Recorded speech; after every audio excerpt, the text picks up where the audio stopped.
Bien, gracias por la pregunta. Bueno, voy a hablar de dinero, en general, ¿no? ¿Qué ha pasado? Porque básicamente lo que estamos hablando es que el dinero es lo que nos permite acceder a bienes y servicios, lo que nos permite hacer el cambio por los bienes y servicios que necesitamos, algunos no, porque son públicos y no tienen un precio de mercado. Y lo que ha pasado es que al encontrarnos en una situación de desempleo, que es como mucha gente obtiene esos ingresos y obtiene ese dinero, pues te encuentras con lo que ha dicho usted, ¿no? O tienes la ayuda de 426 euros o cuando se acaba no tienes nada y hay que recurrir o a la pensión del abuelo o a acudir a, no sé, a Cáritas, a tal, ¿no? Entonces, el objetivo fundamental aquí es que el dinero llegue, pero el dinero que llegue a todo el mundo para acabar con la pobreza en España, pobreza cero.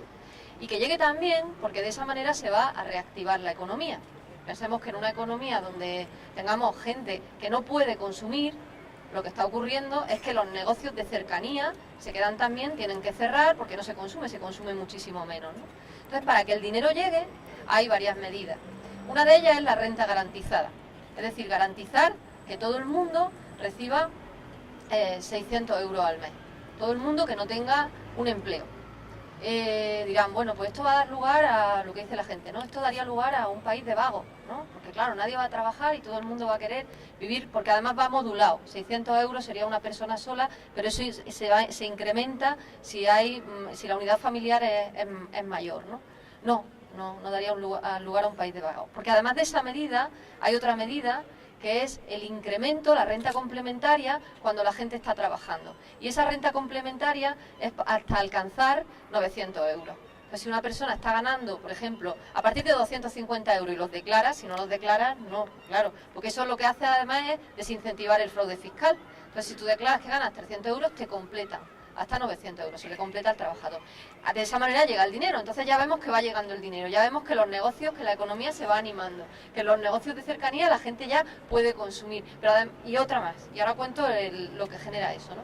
Y la otra más es el aumento del salario mínimo interprofesional, hasta 800 euros. De manera que hay incentivos para trabajar y hay dinero para consumir. Pero es que eso además genera otra cosa, genera un cambio social. Porque miren, en Madrid se está produciendo... a causa de la pobreza que tenemos en los barrios ricos de Madrid, tienen una esperanza de vida superior a la que hay en los barrios pobres de Madrid. Y claro, si nosotros conseguimos eliminar la pobreza, lo que estamos haciendo es dejarnos la cabeza libre de preocupaciones, lo que decía usted antes. Yo no entiendo de leyes, yo lo que quiero es vivir tranquila, vivir en paz, vivir que me dejen, porque si añadimos a eso que los cuidados en el cambio de modelo productivo van incorporados y que el cuidado de la infancia no corresponde solo al padre o a la madre, o que el cuidado de los mayores no corresponde solamente a los hijos o a la hija, sino que es algo social, entonces conseguimos vivir en un país mucho mejor. Y a eso le voy a decir más cosas para que llegue el dinero, ¿no? ¿Cómo vamos a conseguir esto? Pero se va a poder porque uno de los fallos que ha habido es que el dinero se ha dejado en manos privadas y el dinero tiene que estar en manos públicas.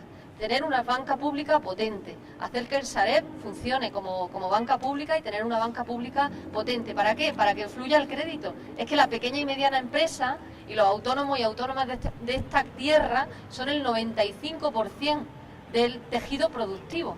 Entonces, ese tejido productivo necesita crédito. Y ese crédito se lo han cortado, es que nos han ido cortando el dinero por todas partes.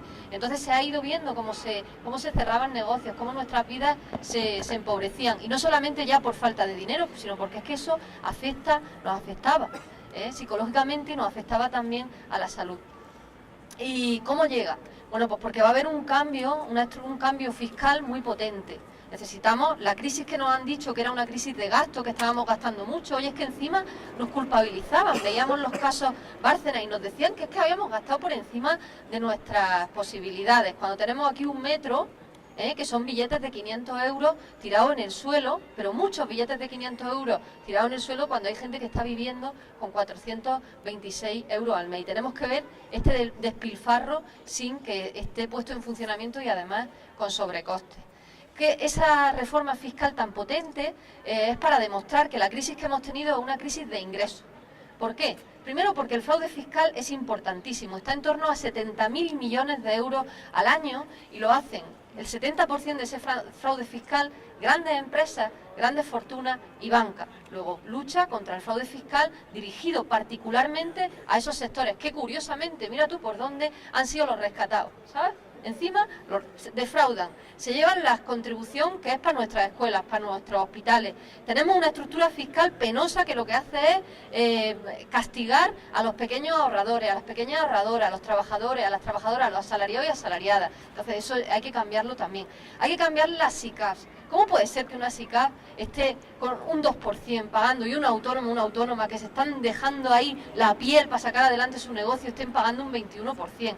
Hay que mirar arriba. Y luego la banca ya se la ha rescatado bastante, se le van a poner 2 impuestos, uno de solidaridad y otro de transacciones financieras. El IVA hay que bajarlo para determinados productos, el impuesto de sociedades hay que modificarlo también. En el IRPF, a las rentas superiores a 60.000 euros tendrán que pagar más. Con eso vamos a conseguir un impacto que va a ser entre el 3,5 y el 4% del Producto Interior Bruto. Y eso se va a invertir en empleo, se va a invertir en dependencia, se va a invertir en el plan de transición energética. Ese va a ser el cambio y ese es el modelo de país que queremos.